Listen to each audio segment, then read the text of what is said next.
Hi, I'm Ante, and I'm a teacher who also does comedy. I'm kind of nervous. I took today off of work just to sort of relax, and then I was almost late, even though I was like, ooh, I got the whole day to choose my outfit. I couldn't find the shirt that I wanted for this. And then I tried a bunch of different shirts on, and then the bus was late, but I got here and I had a cookie. It was good. We love to make you laugh. We're very, really with funny. All the jokes we have. We're very, really funny. That's why we do what we do. We're very, really funny. We love to make you laugh. We're very, really Vancouver, we love your laugh. It's YVR Funny. Welcome to the stage, An Te Chu! Hi everybody, like Jackie said, my name's Ante, and I'm Taiwanese Canadian, and my family came here 20 years ago because China was pointing missiles at our country, and my mom was like, F that. We're out. They've got nukes, we've got bubble tea. It's not a fair fight. But in fact, there's actually so many like bubble tea shops in my neighborhood now. My mom's like, we're not safe here anymore. We gotta go again. And growing up here, I had kind of a weird childhood growing up, and I always thought it was because I had like a single immigrant parent. But as an adult now, I realized my mom was just weird. Like, I grew up without like television or internet, so for fun, I listened to baseball on the radio. And that's how I became a jock. Like, I have my mom's eyes and my radio's toxic masculinity. And like, every week I had to do some of the laundry with a washboard. Like, I didn't have an immigrant childhood. I had like an Amish childhood.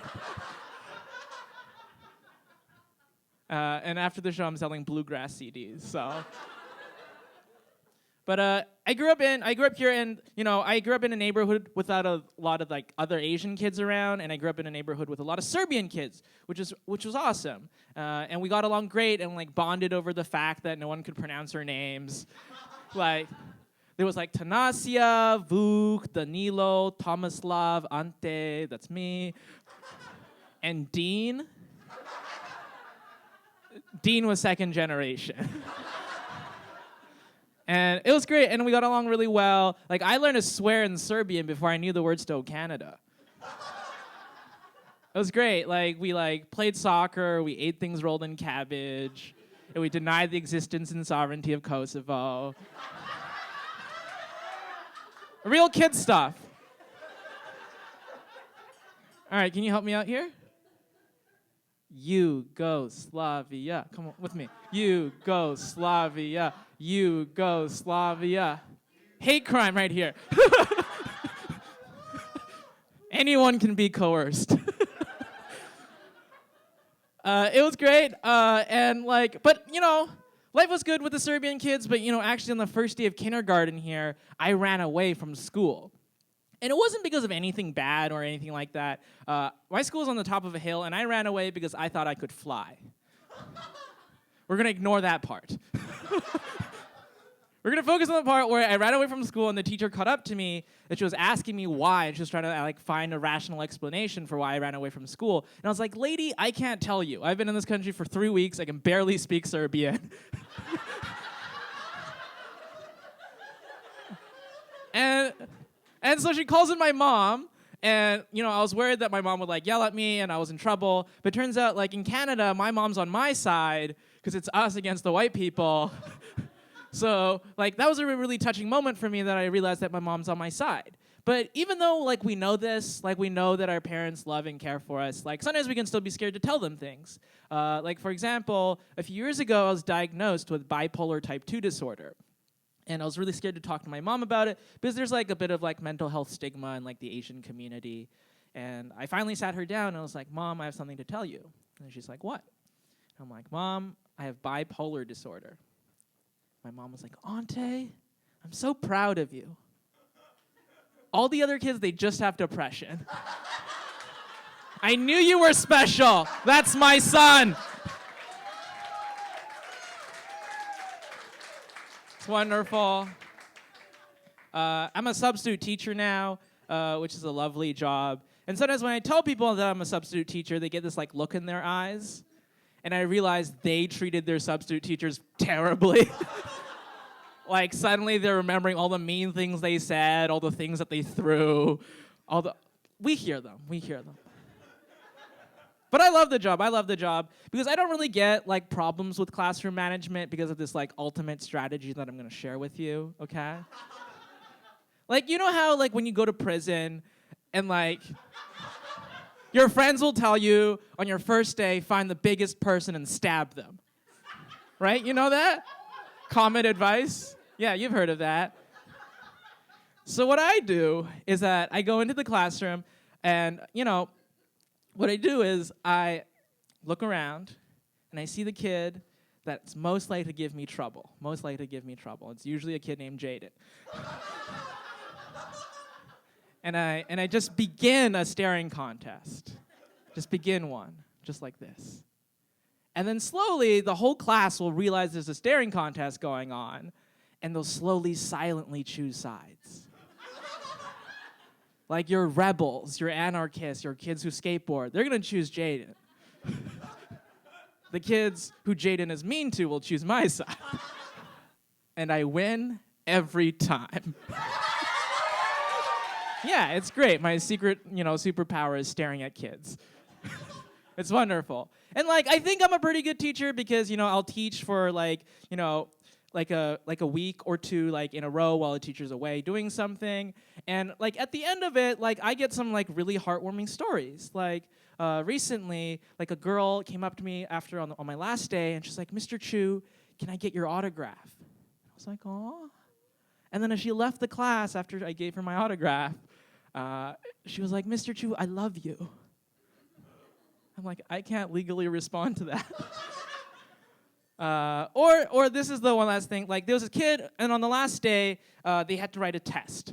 And whenever kids write a test, I like to encourage them to draw a picture, right? Because if you're done your test, sometimes you're bored, so I'm like, just draw a picture. Or if you're stressed and you're anxious during your test, right? Stop working, go to the back, draw a nice picture, and then go back and try the question again. So this kid hands in his test, and I flip it over, and there's a picture. And I'm delighted at first. It's a picture of the school. And it's a beautiful picture of the school. You can really tell where it is. The perspective is all right. The architecture is all right. It's beautiful. But the school is also on fire. Fire, also very beautifully drawn. The flames are licking the windows. And on the side beside the school, there's all the children that he's drawn. But they're stick figures, because the kid's good, but he's not that good.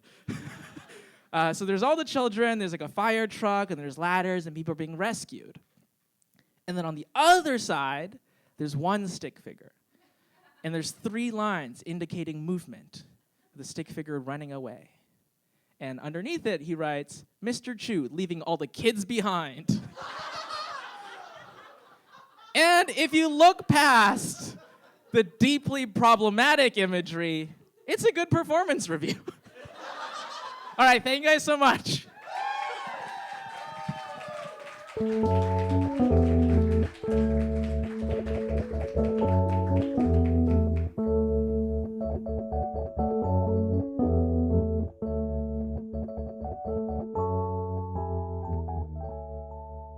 I like the positive energy in the room. I like seeing people laugh, even if I'm not on stage. I think it's if I'm having a bad day, the nice part about pre-pandemic was that I could just go and hang out at a show and sort of get picked up by everyone else's energy. It's not glamorous in any way, really. And some people are like, you get to do shows. It's yeah, I take the bus to go somewhere and talk for 5 minutes. Feels a little cool. I like pretending it's a little cool, but then you realize, you know in the back of your mind, it's not that cool.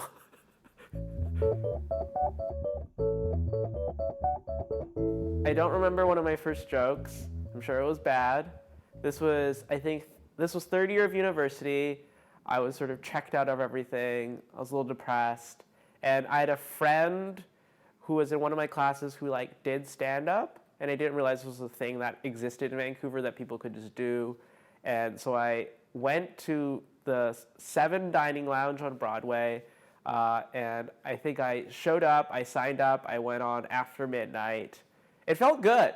It felt good that first time, mainly because everything else in my life was sort of like not so good. So that first time was good, and I started going a few times. The waiting was awful, and then they didn't follow an order, so they would bump you, and you'd be like, well, I was the third person here, and I signed up, and then they'd be like, no, you're going on at midnight. I'm like, oh, just wait, perpetually. I don't think anyone in my life really encouraged me to do stand-up.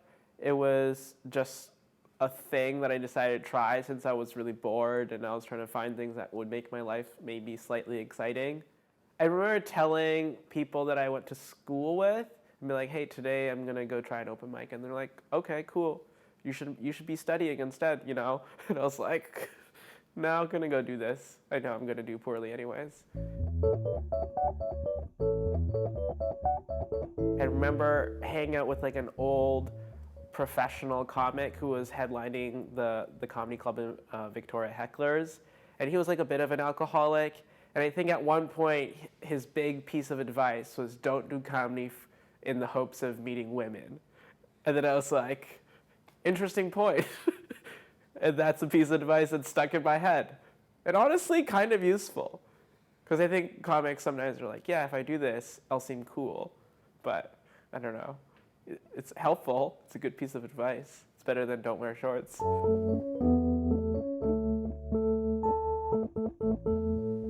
I think don't be too arrogant is one of the things. I also think that Alcoholic Guy's advice was pretty good, of telling a lot of male comics and be like, it's not glamorous. It's not, especially when you start off, you're gonna be terrible. In fact, you're gonna turn away women. Or turn away anyone who might be interested. Personally, I think the best types of comedy are quite personal, and one of my comedy heroes is Sean Devlin, who is an activist and filmmaker and comedian, and the way that he sort of ties all of it together, I think, is something that I really admire. So I hope that I try to take risks in showing parts of myself, but it is really scary. There's been shows that I listened back to recording-wise that were really nice, but I'm really bad with emotional memory. So the closest, most recent Best Fun show was sort of the first sort of real show that I did coming back from this little Omicron hiatus. And this was the one where I hit myself in the face with a mic. There was just this one guy in the front who was just in stitches, and I sort of ended up just doing the set to him just to see what level I could take him to.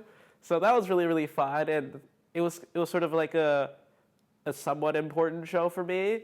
In the past, on some big shows, I've not been able to feel my knees and getting nerves for some reason, but this time no nerves. It felt good.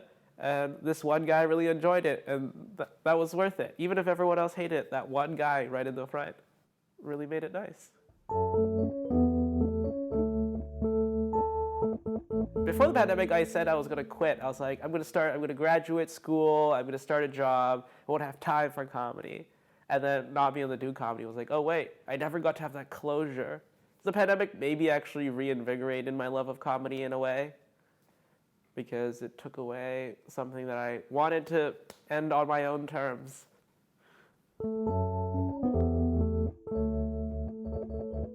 I think overall the show I enjoyed.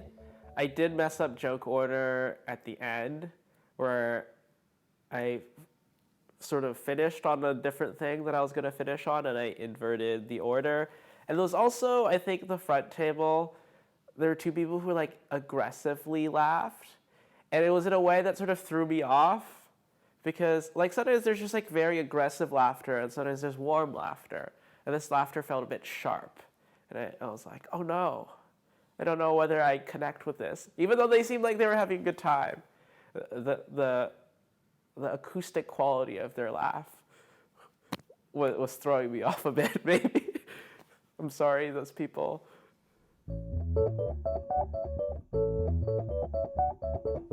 doing the Yugoslavia chant was something that just came out organically once when I was doing a show at like this our town cafe.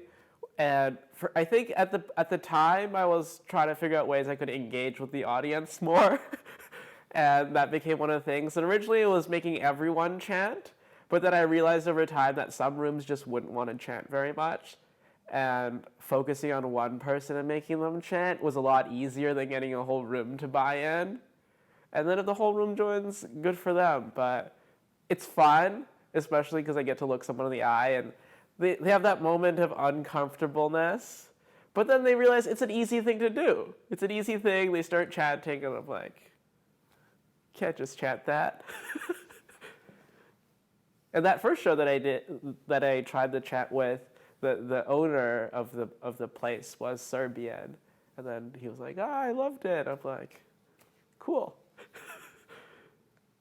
Sorry I made people chant that. We love to make you laugh with all the jokes we have. That's why we do what we do. You're why we are funny. Richmond to Surrey, Delta and Deep Cove. We love to make you laugh. We love to make you laugh. We love to make you laugh. Vancouver, we love your laugh. It's YVR Funny.